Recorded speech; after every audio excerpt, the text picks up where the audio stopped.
Lâu nay em luôn một mình, đâu không quan tâm đến người nào. Nhưng tim em đang ngổn ngang khi em quay sang nói lời chào.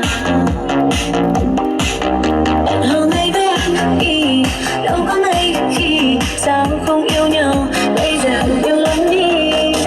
Nhưng không, em đang thật lòng, em nghe đây anh nói vì anh.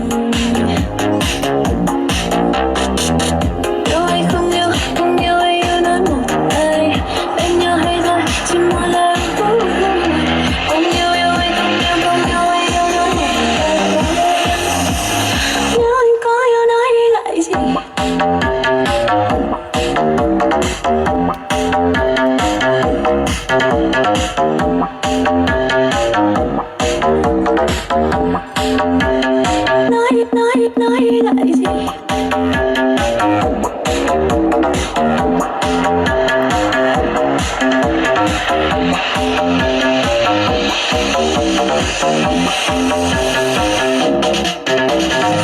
Em luôn vui, em hiền lành, không hay đi chơi đâu mà.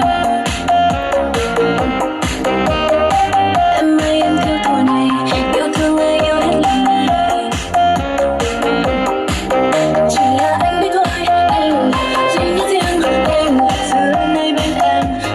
Vì đây chúng ta yêu, nhưng không, em đang thật lòng, em nghe đi anh nói gì.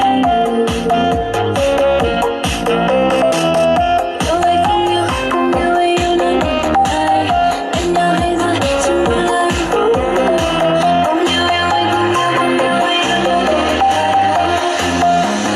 Nếu anh có yêu nói đi lại vì ai có hay biết rằng thời gian cứ thế trôi nào bỏ chờ. Chúng ta thì từng người ai bên sẽ chia những phút giây cho đời.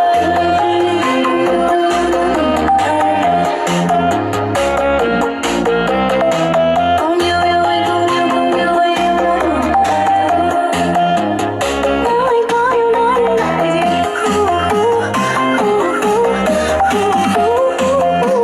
Nếu anh có yêu nói đi lại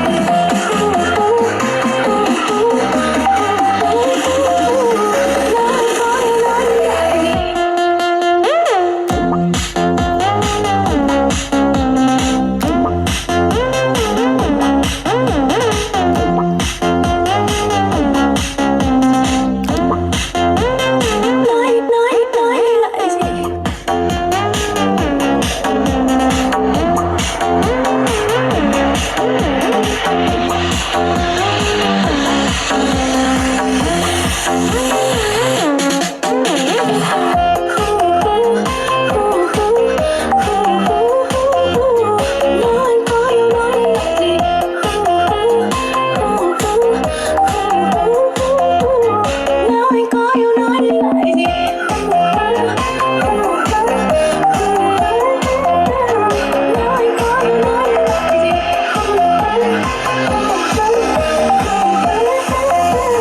Nói lại gì.